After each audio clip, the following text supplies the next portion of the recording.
Nakatry na ba mo sa La Familia Resort sa Mati, Surigao City? Today is the birthday of my mother and the family thinks na this is the perfect place to celebrate her 69th birthday. First time na mo diri sa La Familia Resort and first time pud nako makaabot diri ang dapita sa Mati. Kami ang pinakauna nakaabot so amo sa gi-explore ang lugar. Grabe man badya ka gana gadyo diri. Grabe ka peaceful, grabe ka presko sa hangin ug tan-awa ra gyud ninyo inyong view. Now karon sa second floor ug ani kanindot ang makita nimo bukid, palayan, gabi ka gana sa mata. Jaw nila pool sa ubos og amoy nila kwarto, 13 kami kabuo. Kasyang kasya diri up to 15. Perfect na perfect para sa mga magkabarkada or pamilya na jaoy celebration. Jaon na ila CR diri sa taas so dili na kinahanglan mo naog pa para malibang or maligo. Ini diri na part ako pinakaganahan. So once na mugawas ka pag mata nimo sa buntag, amo iniyan imo makita. Grabe ka green.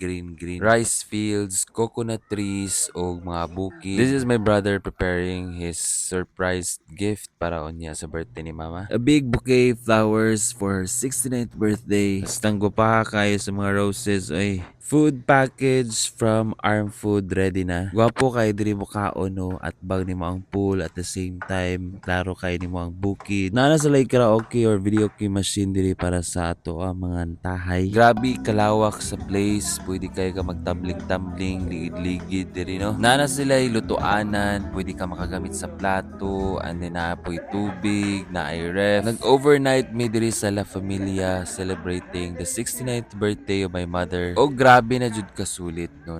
Makaluto na ka, makadungag ka, makasugba-sugba ka. Gwapo kayong view, na ay swimming pool, perfect sa mga kids or not kids or acting kids. Lechon belly, no, lamian kayo sa Arm Food gihapon na mo ni na order. Crispy, juicy, init-init pa, lami jud kayo malasado ginang unod no. This is La Familia Resort located sa Mati, Surigao City. Wala sila Facebook page at the moment. An exclusive resort ug enjoy karadyo na mo ang lugar. Maura to, see you around.